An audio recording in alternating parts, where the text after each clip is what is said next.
Cześć, Artem z tej strony. I w tym filmie dowiesz się o 10 błędach, przez które wyglądasz jak początkujący skater. Także bez zbędnego lecimy z tematem. Każdy człowiek w jakimkolwiek sporcie kiedyś musiał zacząć. I wyobraź sobie taką sytuację. Chcesz poprawić swoją sylwetkę i zaczynasz uczęszczać na siłownię. I pewnego dnia wchodzisz na siłkę, robisz sobie spokojnie ćwiczonka, na przykład wyciskasz na ławce czy coś. I podchodzi do ciebie ziomek z bicepsami jak pasza biceps i mówi ci tak. Ziomek, źle to robisz. Przesuń się, pokażę ci jak się robi to poprawnie. No i potem robisz to ćwiczenie, tak samo jak on ci pokazywał i osiągasz zupełnie inne rezultaty niż wcześniej. Zajebiście, no nie? W deskorolce jest podobnie i zresztą to widać jak ktoś przyjeżdża na skatepark. Także 1. Sztywne kolana podczas jazdy.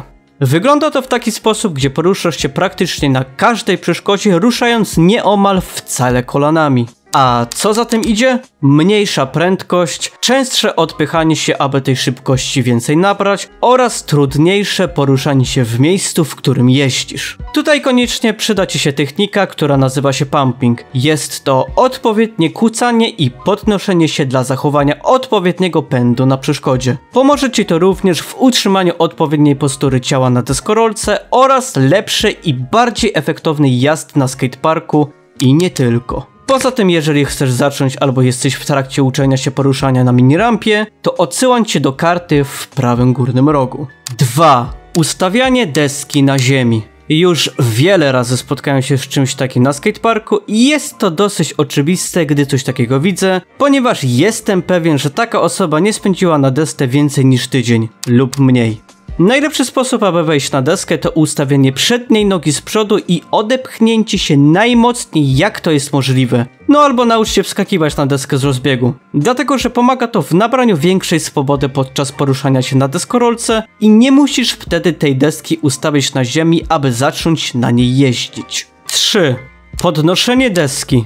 Inaczej mówiąc, jest to nie podnoszenie deski nogą, tylko schylanie się po nią. No cóż, moim skromnym zdaniem wygląda to po prostu śmiesznie. Deskę powinno się podnosić nogami, gdyż jest to wygodniejszy i szybszy sposób na podniesienie swojej deskorolki. Bądź kreatywnym, albowiem deskę można podbić do rąk na wiele różnych sposobów. 4. Wchodzenie do rampy. Potocznie mówiąc, jest to nie robienie dropina, kiedy śmigasz na minirampie albo na innych łukach. Zjeżdżanie do rampy według mnie jest to chyba jedna z najtrudniejszych i najbardziej przerażających rzeczy dla osoby, która dopiero zaczyna śmigać na deskorolce. Uwierz mi, po nauczeniu się dropina nabierzesz większej pewności siebie i śmiganie po rampach będzie dla ciebie zdecydowanie łatwiejsze. 5. Mall grab.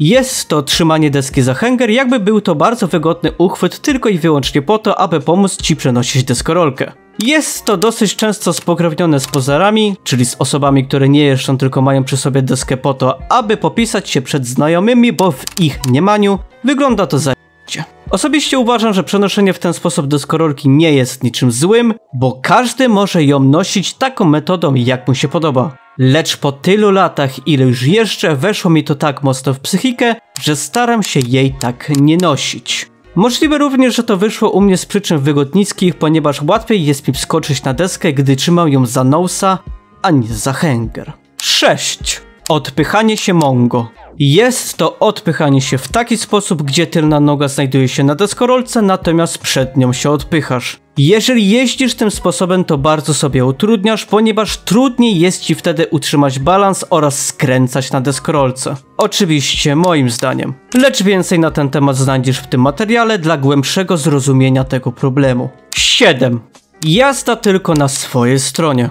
Innymi słowy, jest to robienie trików tylko na stronie normal. Nie wyróżnia się to tak bardzo dla świeżaków jak w przypadku innych baboli, ponieważ bardziej zaawansowane skatey rozumieją, ile czasu i wysiłku trzeba włożyć, aby nauczyć się sztuczki na każdej możliwej stronie. Także jeśli nauczyłeś się jakiegoś triku, to zawsze możesz nauczyć się tego samego na fejki albo nawet na noli i switch. Zwiększy to twój wachlarz trików i będziesz mógł ogrywać swoich ziomków częściej w skate'a, czy coś. 8. Uczenie się trików w miejscu. No cóż, jest to robienie trików nie poruszając się na desce. Jeżeli w tym momencie uczysz się swojego pierwszego ollie albo kickflipa, no to wiadomo, łatwiej jest robić dany trik w miejscu. Sam tak robiłem, jak uczyłem się trików na Switch. Lecz gdy nauczyłeś się podstawowych ruchów danego manewru, to niezwłocznie naucz się robić owy trik w ruchu, ponieważ ułatwia to wykonywanie sztuczek na płaskim terenie. Oraz jest to bardziej funkcjonalne i stylowe, gdyż możesz z tym triczkiem przenieść się na chociażby bęk, schody i tym podobne. 9. Tiktaki.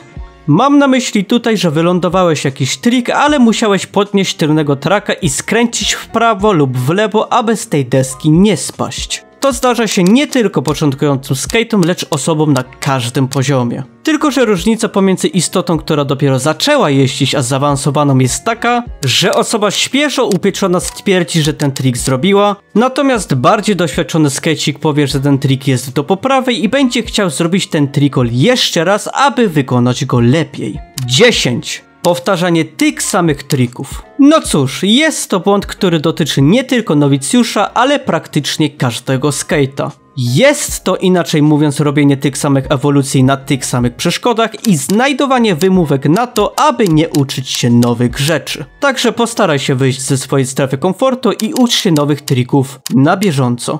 Oczywiście więcej na ten temat powiedziałem w tym materiale.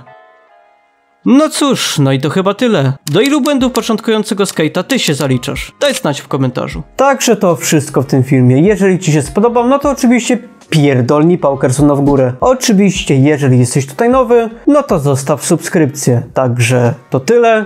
Trzymajcie się. No i cześć!